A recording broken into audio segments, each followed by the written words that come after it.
गौतम अडानी जिनकी नेटवर्थ 2020 में महज $9 बिलियन की थी, वो 2024 में बढ़कर दोस्तों आखिर $112 बिलियन कैसे पहुंच गई। और अपने इस नेटवर्थ से न सिर्फ उन्होंने भारत के सबसे अमीर इंसान मुकेश अंबानी जी को पीछे छोड़ा, बल्कि दोस्तों अभी कुछ समय पहले वह बिल गेट्स और वॉरेन बफेट जैसे फेमस बिलियनर से भी आगे निकल गए थे। तो क्या अडानी जी की इस सफलता के पीछे हमारे प्राइम मिनिस्टर मोदी जी का हाथ है? और दोस्तों अडानी जी की नेटवर्थ के बढ़ने का मेन रीजन क्या है आखिर? और क्या यह तरक्की परमानेंट है या फिर गौतम अडानी वापस नीचे आ जाएंगे? इन्हीं सब सवालों के जवाब दोस्तों आज हम इस वीडियो में जानने वाले हैं, तो वीडियो को एंड तक जरूर देखें। और इस चैनल को सब्सक्राइब नहीं किया तो सब्सक्राइब जरूर कर दे और इस वीडियो को भी लाइक कर दे ताकि ऐसी वीडियोस में आप तक लाता रहूं। So let's start. दोस्तों हम लोग गौतम अडानी जी का कंपैरिजन हमेशा मुकेश अंबानी जी से करते हैं, लेकिन दोस्तों सही मायनों में इनकी तुलना मुकेश अंबानी से नहीं बल्कि धीरूभाई अंबानी जी से करनी चाहिए, क्योंकि दोस्तों गौतम अडानी भी धीरूभाई अंबानी के जैसे ही फर्स्ट जनरेशन एंटरप्रेन्योर हैं। यानी कि दोस्तों गौतम अडानी जी के पास आज जो कुछ भी है वह उनके पिता या फिर उनके पुरखों से विरासत में नहीं मिली, बल्कि दोस्तों इस पूरे बिजनेस एम्पायर को उन्होंने खुद खड़ा किया।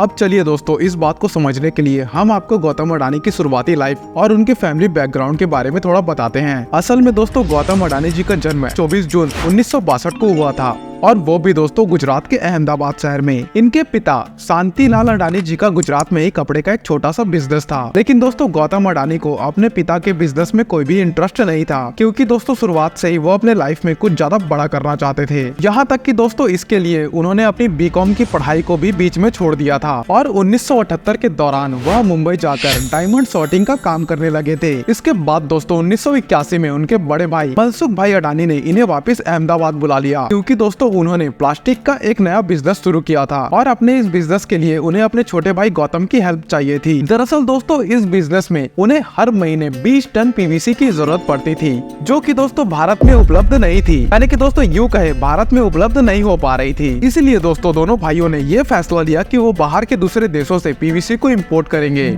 और दोस्तों यही पीवीसी इम्पोर्ट करने के दौरान ही गौतम अडानी को पहली बार इम्पोर्ट एक्सपोर्ट बिजनेस के नियम व कानून की जानकारी मिली, और दोस्तों इसी तरीके से उन्हें यह भी समझ आ गया कि इंपोर्ट एक्सपोर्ट का बिजनेस किस तरीके से किया जाता है। और दोस्तों अपने इस एक्सपीरियंस का फायदा उठाकर साल 1988 में उन्होंने अडानी एक्सपोर्ट लिमिटेड नाम की एक कंपनी शुरू कर दी। और दोस्तों इस कंपनी को शुरू करने के बाद ही गौतम अडानी ने कभी भी पीछे मुड़कर नहीं देखा। पीछे मुड़कर मतलब गलत मत समझना ना, let's get back to the topic. और दोस्तों यही कंपनी अडानी ग्रुप की फ्लैगशिप कंपनी बन गई। अगर आज की बात करें तो अडानी ग्रुप के अंदर बहुत सारी अलग अलग कंपनी शामिल है, जो कि अलग अलग प्रोडक्ट्स और सर्विसेज में डील करती है। तो चलिए दोस्तों हम आपको अडानी ग्रुप के कुछ सबसे अहम कंपनीज के बारे में बताते हैं, जिसकी बदौलत गौतम अडानी आज सिर्फ भारत ही नहीं बल्कि पूरी एशिया के सबसे अमीर व्यक्ति बन गए हैं। सबसे पहले बात करते हैं अडानी इंटरप्राइजेस लिमिटेड की, जो कि इस ग्रुप की सबसे पहली और सबसे बड़ी कंपनी है। यह कंपनी मुख्य रूप से कोल ट्रेडिंग, कोल माइनिंग और एयरपोर्ट ऑपरेशन जैसे काम किया करती है। इसके बाद दोस्तों अडानी ग्रुप की दूसरी सबसे बड़ी कंपनी है अडानी पोर्ट्स एंड SEZ, जिसे शॉर्ट में दोस्तों APSEZ भी कहा जाता है। अब जैसे कि आप इसके नाम से ही समझ गए होंगे कि यह कंपनी पोर्ट ऑपरेटिंग का काम किया करती है, और यह इंडिया की सबसे बड़ी प्राइवेट पोर्ट ऑपरेटिंग कंपनी है। इसके अलावा इनकी Adani power company power generation और डिस्ट्रीब्यूशन का काम किया करती है, और अडानी टोटल गैस कंपनी बड़े शहरों में गैस डिस्ट्रीब्यूशन का बिजनेस करती है।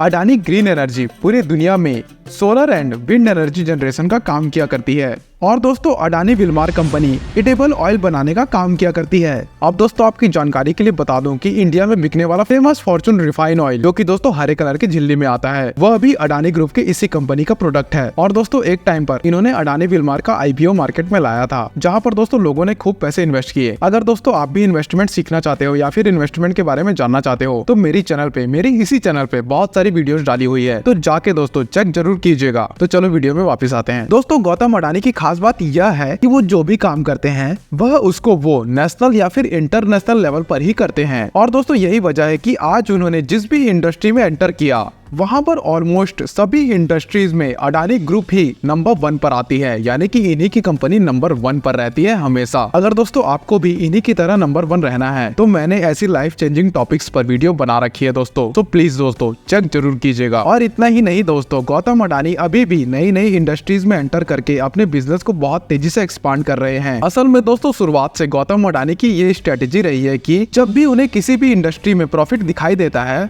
तो फिर वो मौका मिलते ही उस इंडस्ट्री में यानी कि उस फील्ड में एंट्री मार लेते हैं। और यही वजह है दोस्तों कि पिछले कुछ सालों में अडानी ग्रुप का बिजनेस बहुत ही ज्यादा डाइवर्सिफाई होते हुए दिखाई दिया है। खैर, ये तो हुई अडानी ग्रुप के कंपनीज और उनके बिजनेस के बारे में बात, लेकिन फिर सवाल यही आ जाता है कि आखिर गौतम अडानी का नेटवर्थ आखिर अचानक से इतना ज्यादा कैसे बढ़ गया, क्योंकि उनकी यह कंपनीज तो कई सालों से चली आ रही है और ऐसा भी नहीं है कि इन कंपनीज के सेल्स रेवेन्यू या फिर प्रॉफिट में कोई बड़ा चेंज हुआ है। लेकिन फिर पिछले 2 सालों में ऐसा क्या हो गया कि इनका नेटवर्थ 9 बिलियन डॉलर से बढ़कर 125 बिलियन डॉलर तक पहुंच गई थी। असल में दोस्तों इसके पीछे का रीजन यह है कि पिछले 2 सालों में दोस्तों अडानी ग्रुप के शेयर का प्राइस यानी कि दोस्तों बहुत तेजी से बढ़ा है। फॉर एग्जांपल दोस्तों अडानी टोटल गैस कंपनी की अगर बात करें तो दोस्तों मार्च 2020 में इसके मात्र एक शेयर का प्राइस मात्र 82 रुपए था, जो कि दोस्तों इस समय बढ़कर 761.75 रुपए के आसपास हो चुका है। और दोस्तों इनकी कई कंपनीज का शेयर प्राइस तो 3000 गुना बढ़ा था। और दोस्तों यही वजह है कि इनकी नेटवर्थ में इतना बड़ा उछाल हमें देखने को मिला। लेकिन क्योंकि दोस्तों उनका ये नेटवर्थ कंपनी के स्टॉक प्राइस पर डिपेंड है, ऐसे में दोस्तों इन कंपनीज का शेयर प्राइस आगे चलकर वापस नीचे गिर सकता है। और अगर दोस्तों सच में ऐसा हुआ